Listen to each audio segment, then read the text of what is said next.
नमस्कार, मैं हूं आशीष चित्रांशी और आप देख रहे हैं the news launcher. Hot topic with Hemant Atri. Control room जोड़िए हेमंत भाई को फटाफट। स्वागत है हेमंत भाई आपका। आप लोग तो बहुत आराम करते हैं, छुट्टियां लेते हैं, मौज जीवन में है आप लोग की। एक हमारे प्रधानमंत्री हैं, सालों हो गए, हालांकि मैं सालों गिन पाया क्योंकि मेरी औकात इतनी ही है। हो सकता है हकीकत में सदियों हो गए हों उन्होंने छुट्टी ना ली। 24 घंटे में 20-20 घंटे अभी दिल्ली की मुख्यमंत्री बनी है। वो मुख्यमंत्री, मुझे लगता है ऐसी बदजुबान मुख्यमंत्री कभी दिल्ली को मिली नहीं होगी, रेखा गुप्ता। वो महोदया बता रही थी, कल की क्लिप है, कि जब मैं मुख्यमंत्री बनने के बाद मोदी जी से मिली तो मैंने कहा, मोदी जी आप कैसे इतना काम कर लेते हो, थोड़ा मार्गदर्शन करो। 20 घंटे में 24 घंटे में 20 घंटे, 19 घंटे बिना कभी छुट्टी लिए हुए परमानेंट काम करते रहते हो। तो मोदी जी ने कहा, कुछ नहीं है, आध्यात्म के रास्ते पे आप चलो, सब कुछ मुमकिन है। यही मंत्र देने के लिए मोदी जी गुजरात में गए हुए थे।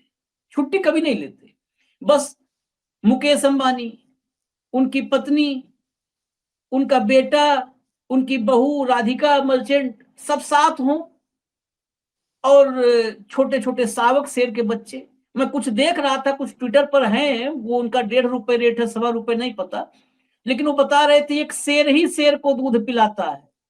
देखिए, ये क्लिप्स आज चल रही है आईटी सेल के लिए। आज का मौका बड़ा मुफीद है कि शावक को दूध पिलाते हुए मोदी जी, शावकों को खिलाते हुए, मतलब उनके साथ खेल कूद उछल कूद सब मोदी जी कर रहे हैं। शेर ही कर सकता है ये सब। खैर, जब तमाशेबाज राजा इस देश को नसीब हुआ है तो आप जश्न मनाइए। दुख क्यों मनाएंगे, मातम क्यों मनाएंगे?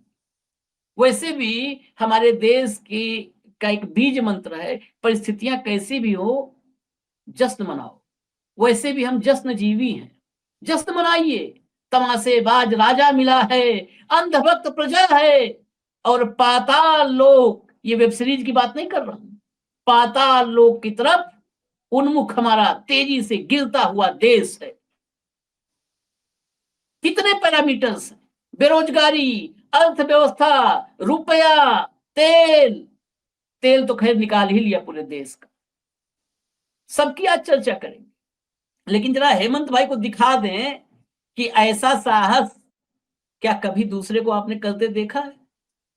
यही सब रील देख करके डोनाल्ड ट्रंप वगैरह घुटने टेक देते हैं। जरा दिखाइए भाई, कंट्रोल रूम दिखाइए, दिखाइए, प्ले करिए, फटाफट प्ले करिए। सब कहेंगे कि हम लोग आलोचक हैं। ये देखिए, इतना बड़ा सहला रहा है वो मोदी जी को, और मोदी जी देखिए उसका मुंह सहला रहे हैं। एशियाटिक टाइगर हो चाहे अमेरियाटिक टाइगर हो, सब मोदी जी के सामने देखिए पुचकारते दुलारते।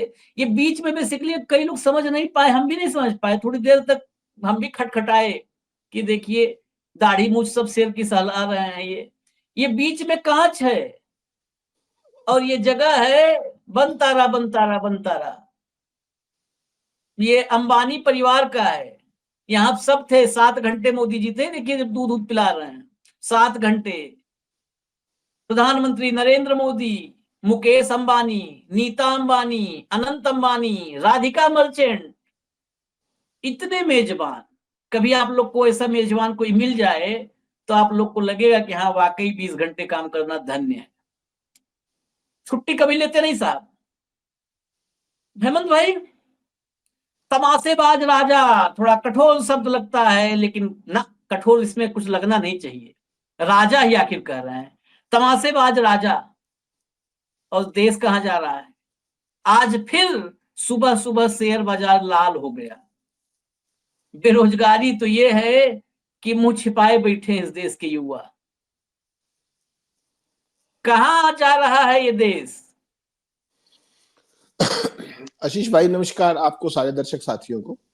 देखिए, एक तो मेरे आपसे आग्रह है कि आप जो ये है ना कि आप जो मोदी जी से तुलना करने लग पड़ते हैं हम जैसे लेसर मॉर्टल्स की, आप जैसे हमारे जैसे तमाम लोगों की, तो ये गलत है। कहाँ वो नॉन बायोलॉजिकल, कहाँ आप बायोलॉजिकल। तो कोई तुलना का कोई स्तर तो होना ही चाहिए। वो हमारी तुलना उनसे बनती नहीं है, वो कंप्लीटली नॉन बायोलॉजिकल है। उन्होंने खुद ही बता दिया कैमरे के सामने, इसमें कोई अब वो भी बात नहीं है। पहली बात तो दूसरा, आपने बड़ा महत्वपूर्ण सवाल उठाया। देखिए, एक बात तो आपको माननी पड़ेगी, जो हिंदुस्तान का जो मौजूदा दौर है ना, जहां 100 करोड़ जनता के पास 2 वक्त की रोटी नसीब नहीं है, और रोटी के बाद अगर कुछ थोड़ा बहुत बचने की उम्मीद हो तो वो नहीं है, बाकी चीजें वो नहीं खरीद पाते। ये हकीकत है देश की। तो ऐसा देश, और फिर भी विश्व गुरु का एहसास, फिर भी उत्सव धर्मी होना, ये बहुत बड़े दिल की बात है, ये बहुत बड़ी सोच की बात है। और ऐसे देश का शासन एक तमाशेबाज राजा के पास होना बेहद जरूरी है, क्योंकि ऐसे देश के अंदर जहां 100 करोड़ लोग, साउथ अफ्रीका, जो दक्षिण अफ्रीका के गरीब देश है, अफ्रीकन कंट्रीज, उन जैसी जीवन यापन करते हैं, और उसके बाद भी उनका फील गुड उस लेवल का हो, तो वहां पर का राजा तमाशेबाज ही हो सकता है। और मोदी जी ने देखिए एक काम पक्का किया है, वो अपने भक्तों का मनोविज्ञान बहुत जबरदस्त तरीके से समझते हैं, और उन्होंने इस कला को विकसित किया है, और उन्होंने खुद को एक शोमैन के तौर पर विकसित किया है। आप बार बार, मैं देख रहा हूं 4 दिन से आपने एक ही रट पकड़ी हुई है, शेयर मार्केट गिर गया, शेयर मार्केट गिर गया, इसके अलावा भी आपको कोई काम है नहीं। जैसे ही आपने शेयर मार्केट गिर गया का कहा, वो गिर पहुंच गए, उन्होंने हाथ में कैमरा लिया, हेड लगाया, और सीधा शेयर के सामने आमने सामने हो गए। आईटी सेल को फीड दे दिया 4 दिन के लिए। अब वो शेर, उधर मोदी शेर, उधर वो शेर के शावक, और बस कौन सी शेयर मार्केट की आप बात करते रहते हैं। थोड़ा इस सोच को बदलना चाहिए, मुझे लगता है। मोदी जी ने ऑप्टिक्स जो होती है ना, फोटो ऑप्टिक्स, वीडियो ऑप्टिक्स, इसका जो पूरे का पूरा अनडिस्प्यूटेड चैंपियन है, जो अडवाणी जी कहा करते हैं ना कि गजब के इवेंट क्रिएटर्स हैं तमाम तरह की चीजों में, वो फोटो अपॉर्चुनिटी वीडियो जिस तरीके के बनाते हैं, और उन्होंने एक खास तरह का स्टाइल डेवलप किया है, जो मोदी जी की स्टाइल स्टेटमेंट है। उनके कपड़े देख लीजिए आप, उनका रहन सहन देख लीजिए आप, वो कहां से आपको चाय बेचने वाले के बेटे लगते हैं, कहां से वो गरीब देश के प्रधानमंत्री लगते हैं। जो व्यक्ति ओबामा के सामने स्ट्रिप्ट सूट पहन के खड़ा हो, स्ट्रिप्ट सूट पहन के, और जब सूट बूट की सरकार का मुद्दा आया तो सूट को भी वो करवा दिया, क्या बोलते हैं उसको, ऑक्शन करवा दिया, और वो पैसा कहते हैं कि भारत के खजाने में चला गया। ये जो हर रोज 6 जोड़ी कपड़े बदलते हैं, इसका खर्चा कहां से आता होगा, कभी सोचा आपने? हर रोज 6 जोड़ी कपड़े, प्रधानमंत्री की तनख्वाह तो 2.5 लाख रुपए ही, वो तो एक दिन में इससे ज्यादा के कपड़े पहन लेते हैं। और जहां तक मेरी जानकारी है, प्रधानमंत्री के कपड़े और कॉस्ट्यूम्स, शायद जहां तक मुझे जानकारी है, वो सरकारी खर्च पे नहीं होते। राष्ट्रपति के तो होते हैं, प्रधानमंत्री के होते हैं नहीं, ये जांच का विषय हो सकता है, वो देखे जिनको काम है। तो फोटो ऑप्स देखिए आप, और उनकी संवाद शैली देखिए। कभी कभी वो जुबान से बात करते हैं, कभी कभी वो पिक्चर्स से बात करते हैं, कम्युनिकेशन के नए नए तरीके डेवलप कर रहे हैं, पिक्चर्स के जरिए, वीडियो के जरिए बात करते हैं, एक तरफा संवाद करते हैं, इतिहास की बात करते हैं। तो उन्होंने अपना एक ये यूनिक सेलिंग पॉइंट्स डेवलप किए हैं over a period of time, और खासतौर पर सक्रिय राजनीति में आने के बाद 23 सालों के अंदर उसी का आप परिणाम देखिए कि देश के अंदर एक इतना बड़ा अंधभक्त वर्ग तैयार हुआ है, जो आपने जिसका जिक्र किया। हिंदुस्तान में आशीष भाई, आप स्तब्ध रह जाएंगे, पिछले 5 महीने में 95 लाख करोड़ रुपया शेयर मार्केट की वैल्यूएशन घटी है। 95 लाख करोड़, जितने आपके पड़ोसी देश है ना एशिया में, चाइना को छोड़ दीजिए, उतनी उनकी जीडीपी नहीं है जितनी आपने शेयर मार्केट का वैल्यूएशन गवा दिया। लेकिन मोदी जी के चेहरे पे कोई शिकन है। जो अपनी क्या नाम है, अर्थ जीडीपी की जो ग्रोथ होती थी, वो 10%, 8%, 9% होती थी, वो 6.2% पे आके खड़ी होगी, 6.2 पे। उसके बावजूद मोदी जी के चेहरे पे कहीं कोई शिकन है। इंडस्ट्रियल ग्रोथ 11.8 से 4.5, आधे से भी कम। सर्विसेज सेक्टर 8.3 से 7.4। माइनिंग सेक्टर जहां डॉगी सेठ है 4.7 से 1.4। मैन्युफैक्चरिंग, सुनिएगा ध्यान से, 14% से घटकर 3.5%, 1/4 मैन्युफैक्चरिंग। कंस्ट्रक्शन 10% से घटकर 7%। इलेक्ट्रिसिटी 10.1% से 5.1%। ट्रेवल 8% से 6.7%। और रियल एस्टेट 8.4 से 7.2%। 2047 में विकसित राष्ट्र बनना है आपको। तमाम दुनिया के अर्थशास्त्री कह रहे हैं कि उसके लिए आपको 12% से ग्रो करना पड़ेगा लगातार 22 साल तक। आप 6.2 पे खड़े हुए, और वो भी जिस तरीके के फिगर्स हैं वो आप समझते हैं, सारी चीजें जिस तरीके से मैनिपुलेशन किया जाता है सारे का सारा। तो ये सारा जो डेटा जो मैंने आपको बताया, ये सरकारी डेटा, ये मेरा और आपका डेटा नहीं है। इस सब के बावजूद शेयर मार्केट में वो सब होने के 95 लाख करोड़ गंवाने के बाद, क्या प्रधानमंत्री जी के मुंह से अभी तक आपने अर्थव्यवस्था पे कोई चर्चा या बातचीत सुनी हो? शेयर मार्केट को लेकर तो मोदी जी और अमित शाह ने दोनों ने कहा था कि 4 जून को रिकॉर्ड टूट जाएंगे। रिकॉर्ड तो टूटे पर वो उल्टी तरफ टूट गए। और तब से लेकर के अब तक सबका हाल देख रहे हैं आप, लहूलुहान है सब कुछ, और कोई बोल नहीं रहा है, ना तो उद्योगपति बोल रहे हैं। और सरकार का कमाल देखिए, अर्थशास्त्री क्या कह रहे हैं, अर्थशास्त्री कह रहे हैं कि हिंदुस्तान में डिमांड बढ़ाने की जरूरत है, मांग बढ़ाने की जरूरत है। और सरकार के जो अनर्थशास्त्री हैं, निर्मला सीतारमण जैसे, वो क्या कह रहे हैं, वो कह रहे हैं प्रोडक्शन बढ़ाने की जरूरत है। सरकार का सारा फोकस प्रोडक्शन बढ़ाने पे है, और उसके बावजूद जो प्रोडक्शन की स्थिति वो मैंने आपको बताई 1/4 रह गई है। जब डिमांड ही नहीं होगी तो प्रोडक्शन दोगे किसको? आपने 5 किलो दूध निकाला, 200 ग्राम के ग्राहक नहीं, तो आपका तो सारा वेस्ट ही जाएगा ना। ये हिंदुस्तान की स्थिति है। उसके बावजूद मोदी जी देखिए, आप उनकी शिद्दत से देखिए किस तरीके से हाथ में कैमरा स्टाइल से, हैट किस तरीके का है। 7 घंटे लगा रहा है देश का प्रधानमंत्री, 7 घंटे।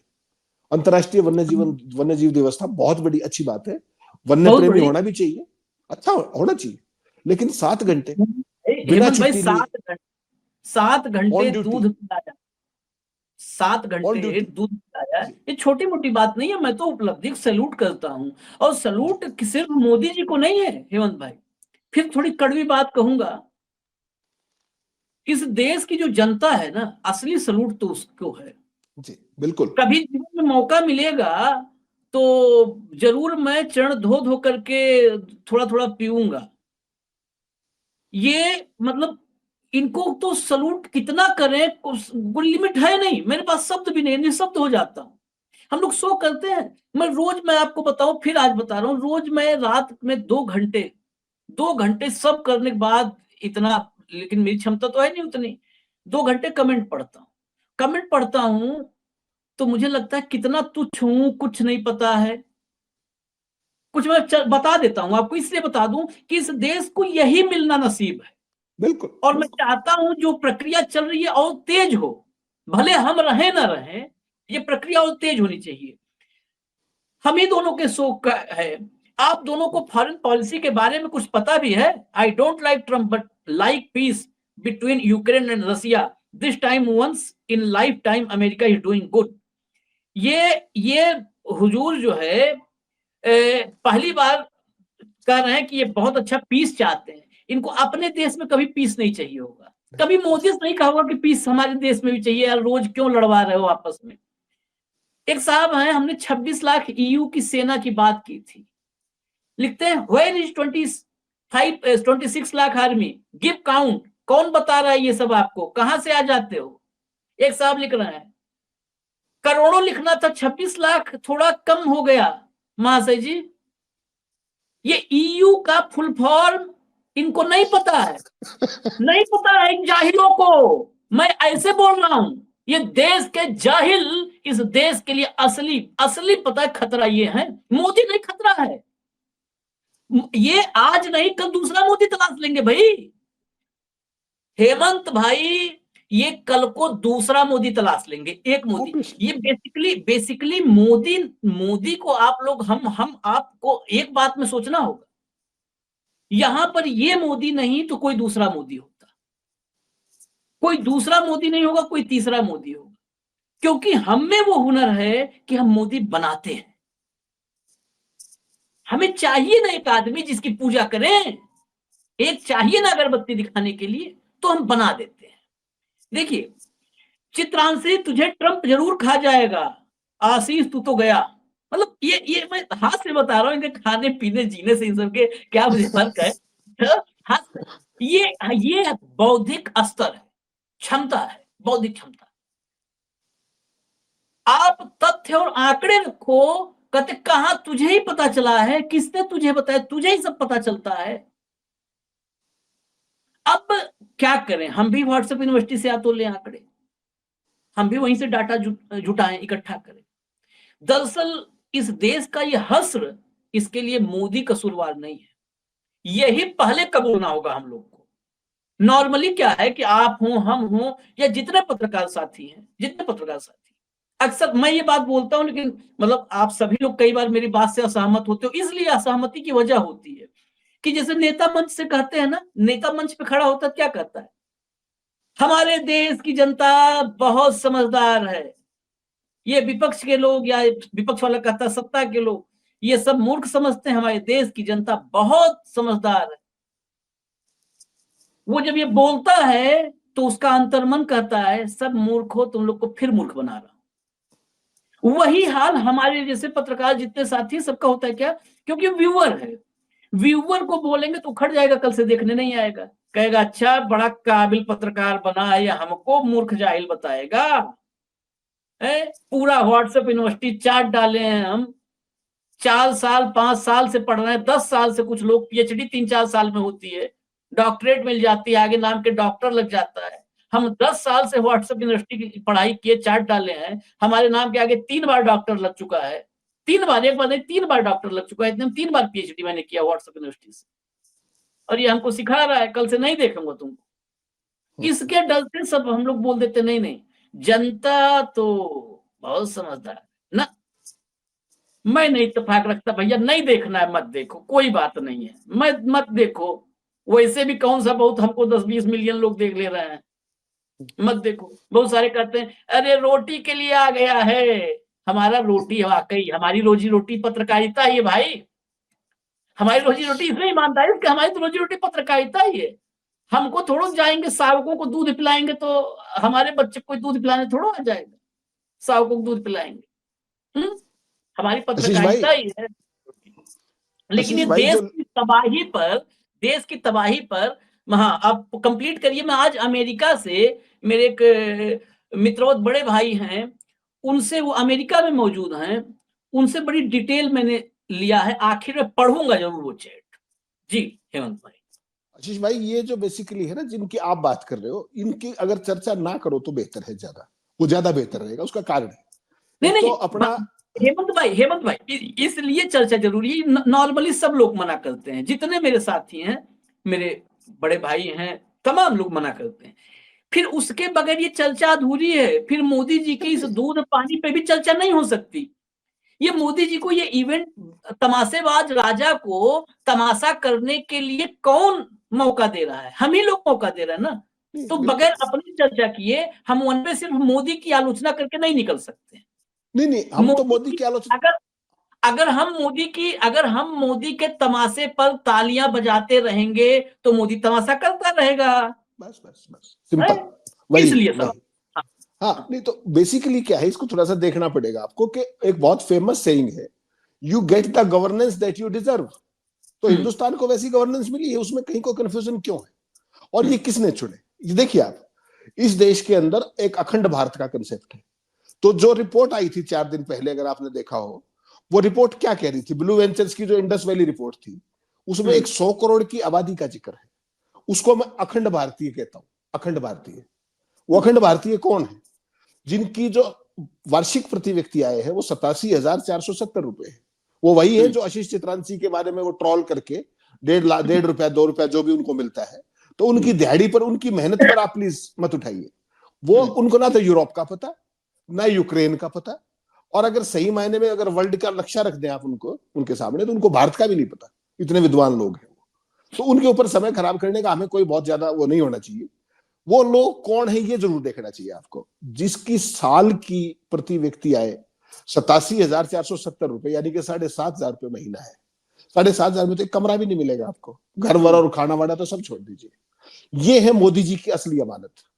और इनमें से भी जो और ज्यादा वो थे, उनको 82 करोड़ जिनको मुफ्त अनाज दिया गया। तो ये जो 100 करोड़ का पैकेज है मोदी जी का, ये उनकी जीत का, सफलता का सूत्र है। क्यों है? मैं बहुत जिम्मेदारी के साथ कह रहा हूं ये बात।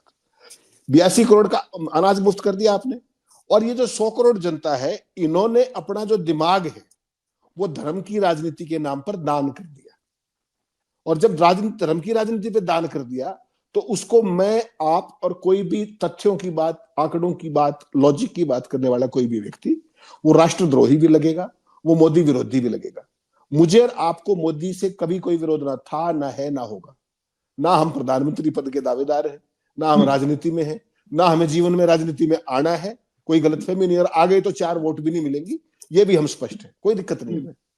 We are very clear about it. लेकिन सवाल केवल इतना है कि जो ये ट्रोलिंग करने वाले लोग हैं, ये अपनी अगली पीढ़ी को, मेरी रात की छोड़ दीजिए, हम तो भूखे भी रह लेंगे, कोई बात नहीं, ये इस ट्रोलिंग के धंधे में ये अपनी अगली पीढ़ी को कहां पहुंचा रहे हैं? गाली गलौज पे। वो भी वही सीखेंगे।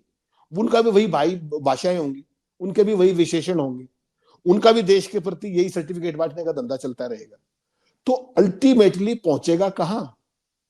आज आपने एक चीज लेटेस्ट ऑब्जर्व करी है, अभी तक हिंदुस्तान की मार्केट का सत्यानाश ट्रंप साहब ने किया था अभी तक, जो दुनिया भर की धमकियां वगैरह देकर।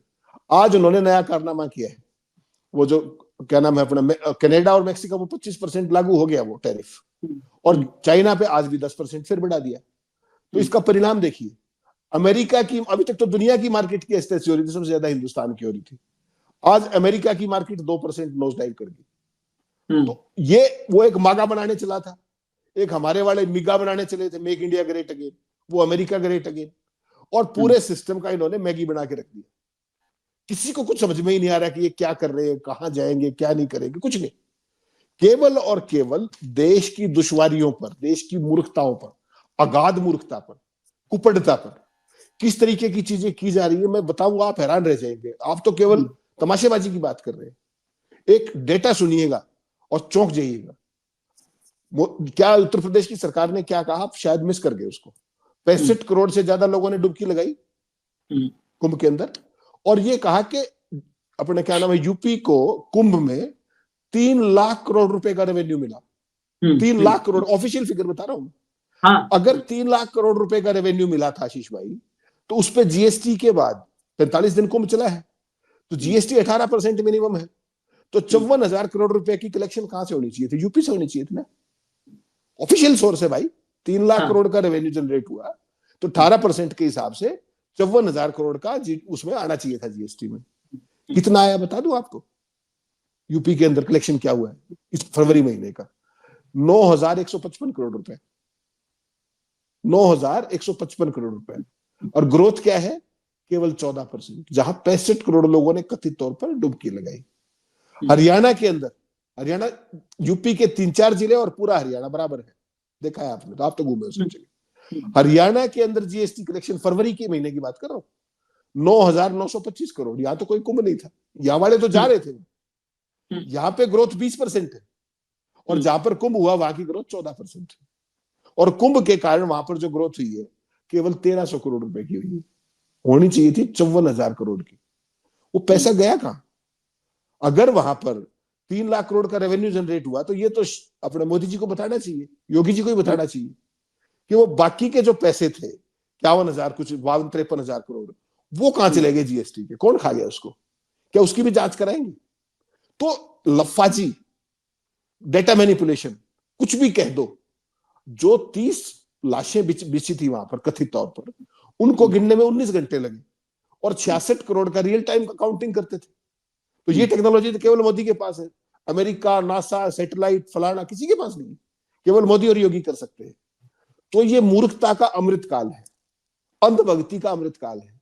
मुझे और आपको गालियां पड़े, इसका मतलब आप दूसरा भी इसको पॉजिटिविटी के साथ देखिए कि जो हम कह रहे हैं, तथ्य दे रहे हैं, हमने तो कोई गलत बात नहीं की, कोई अपशब्द नहीं कहे, कोई हल्की बात नहीं कही, केवल मेरिट पे बात की। कोई भी साथी जिसको दिक्कत है चैलेंज कर दे, सारे सरकारी आंकड़े, मेरा और आपका जीएसटी में आप तो कलेक्ट करते नहीं। वो जब इस बात को करते हैं, जो गाली गलौज करते हैं, तो उन पर रहम खाते हुए एक बात सोचिए, एक तो उनका रोजगार है, 2 रुपए पेट्रोल है, कोई समस्या नहीं। दूसरा जो असली बात है ना, कि वो मोदी जी के चीजें के एजेंडे को जिस तरीके से आगे बढ़ा रहे हैं, वो बेसिकली इस देश को, जो डॉगी मीडिया करता है, उस लाइन को भी आगे बढ़ाते हैं सारे के सारे उसमें, कि देश को मूर्ख ही बना रहना है अनंत काल तक।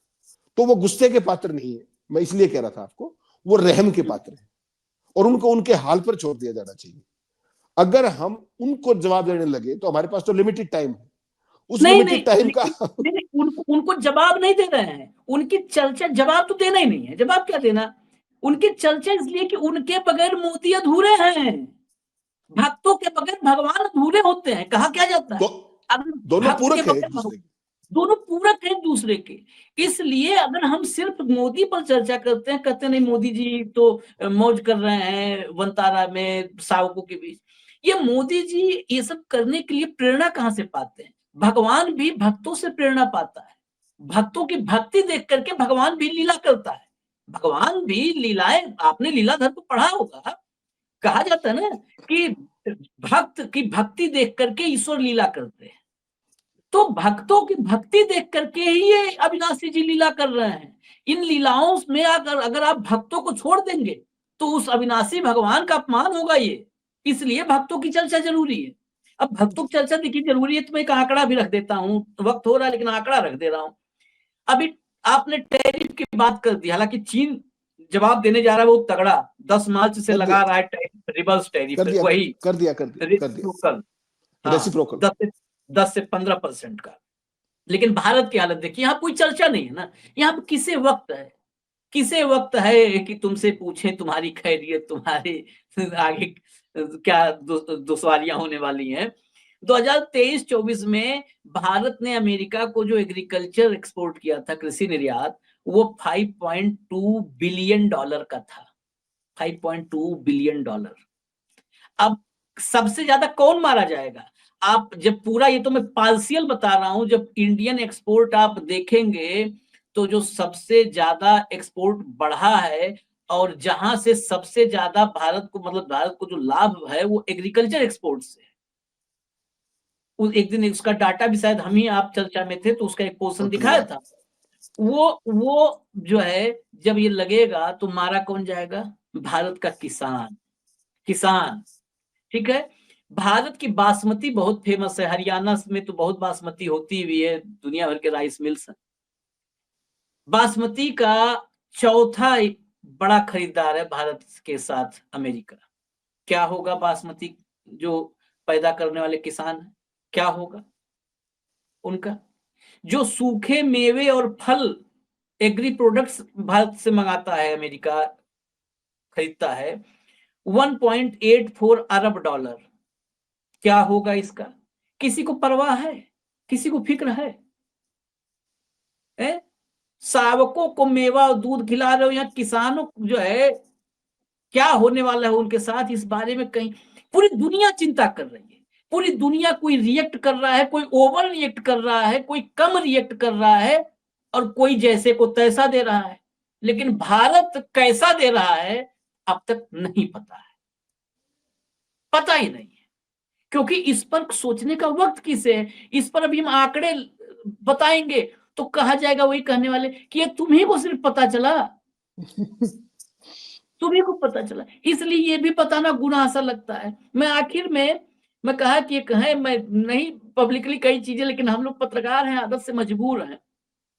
मैं आज सुबह सुबह अमेरिका में एक मेरे बड़े प्रिय बड़े भाई हैं, तो वो देश के चुनावी सिस्टम पर मुझे उन्होंने कुछ सजेशन दिया कि इतनी सारी खामियां हैं, इसको उठाया जाना चाहिए। मैंने उनसे पूछा, जो सवाल मैंने पूछा कि आप अमेरिका में हैं, गोदी मीडिया मोदी जी का जो आभा मंडल बनाती है, उसकी हकीकत क्या है? एक मैं सोच रहा था इस बारे में सच्चाई सामने आए। जैसे अमेरिकी अखबारों में मोदी को कितनी जगह मिलती है, भारत और मोदी को लेकर अमेरिका वाले कभी कोई चर्चा करते भी या नहीं। हम मंदिर मस्जिद में मंदिर खोज रहे हैं, अमेरिकन का साइंटिफिक टेम्परामेंट क्या है? अमेरिका में रहने वाले भारतीय मोदी पर इतना क्यों फिदा है, या वो सब प्रायोजित? ये मैंने उनसे पूछा।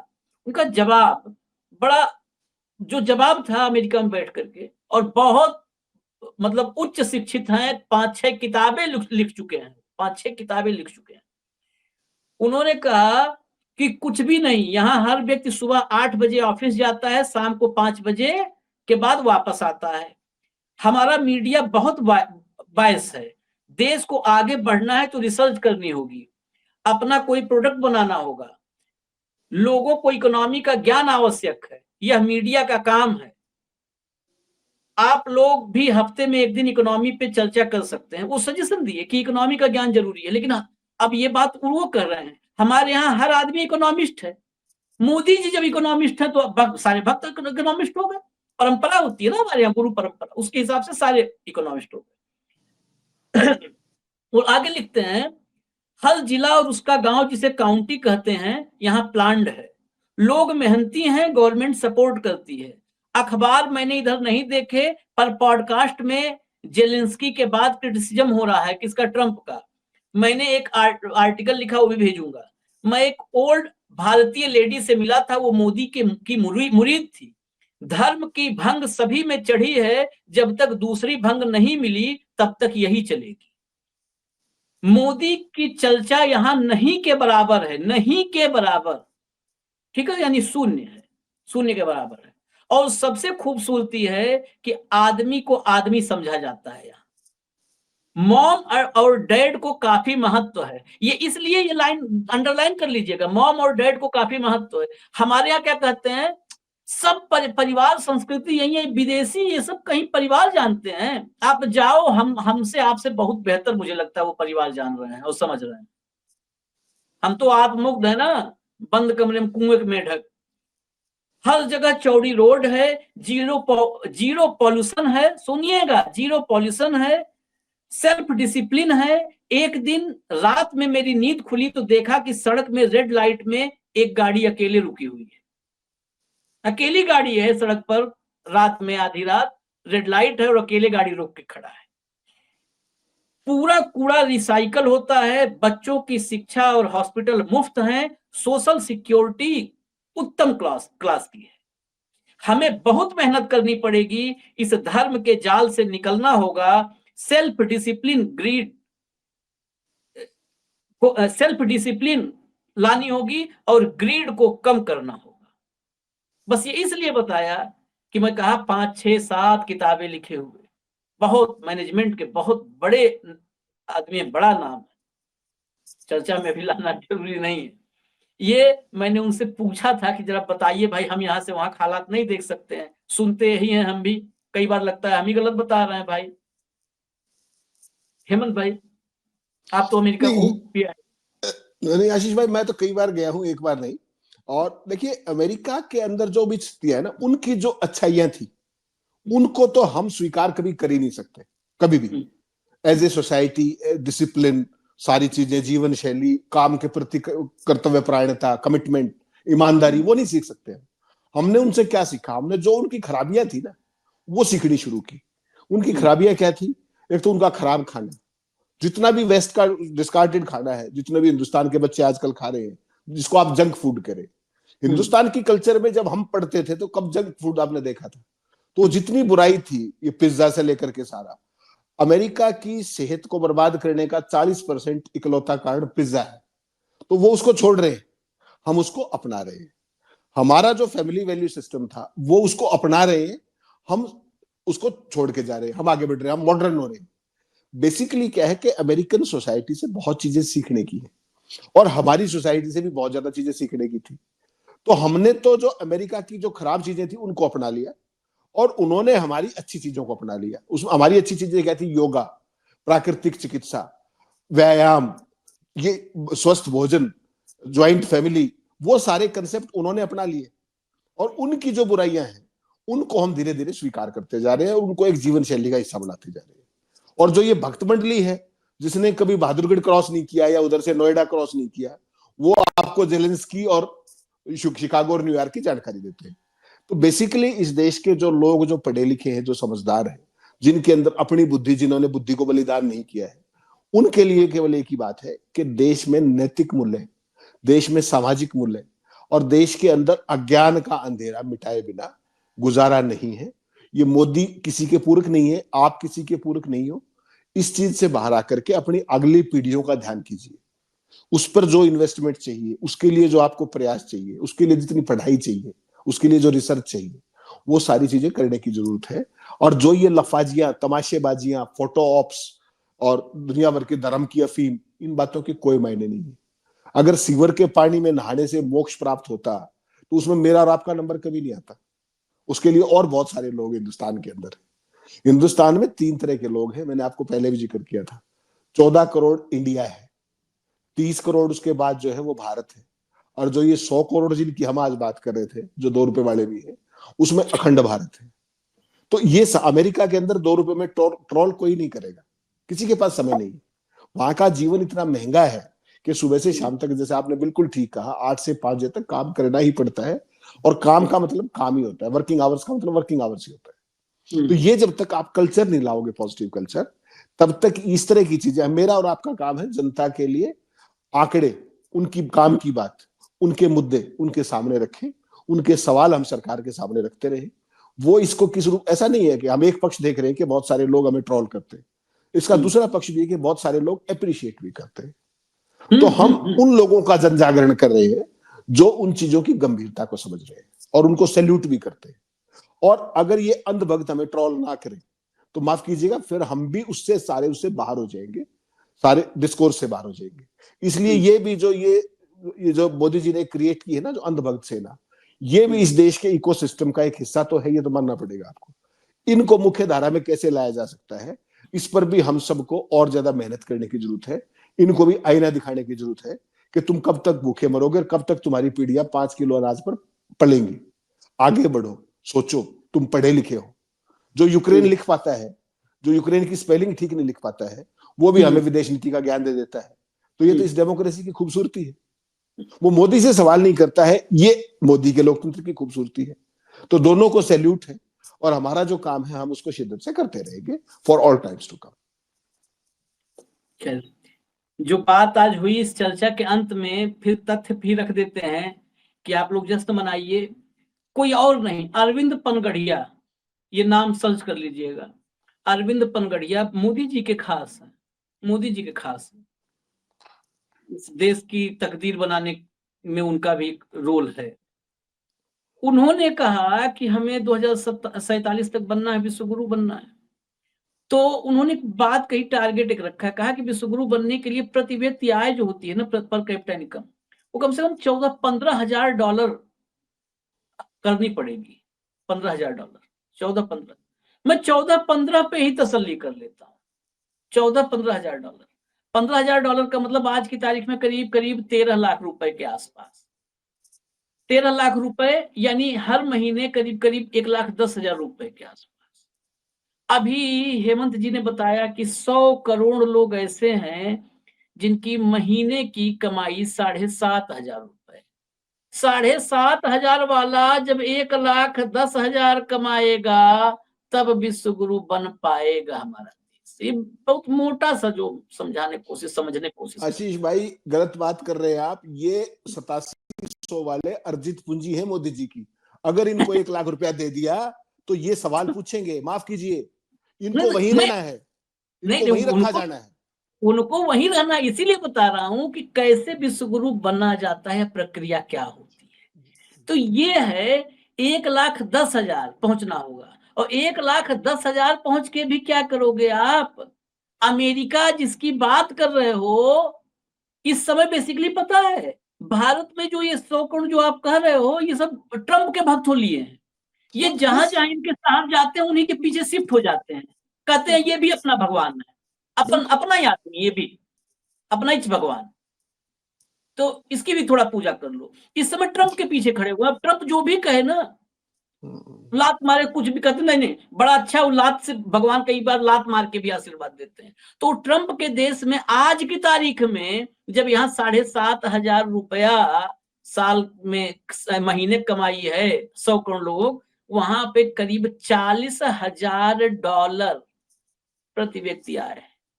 $40,000 को रुपए में कन्वर्ट कर लीजिए, करीब करीब 25 लाख रुपया, माने 12 या 36, 3 लाख रुपया महीना वहां कमाता है आदमी।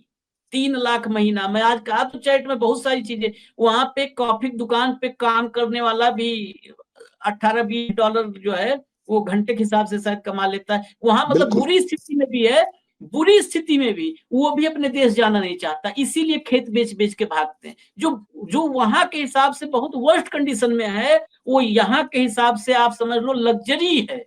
वो इंडिया में उतनी कमाई में लग्जरी लाइफ जीले, हो सकता है ऑडी ओडी से घूमे वो, ये हालत है। लेकिन स्वनाम धन्य, मूल धन्य, आत्ममुग्ध, कितनी उपाधियां, कितने विशेषण दिए जाए सब कम पड़ जाते हैं। तो इसलिए चिंता मत करिए, चिंता ना को, बोलो आखिर में हर हर मोदी, घर घर मोदी। इजाजत दीजिए, कल दोपहर फिर मिलेंगे हम हेमंत भाई के साथ हॉट टॉपिक विद हेमंत अत्री में। नमस्कार।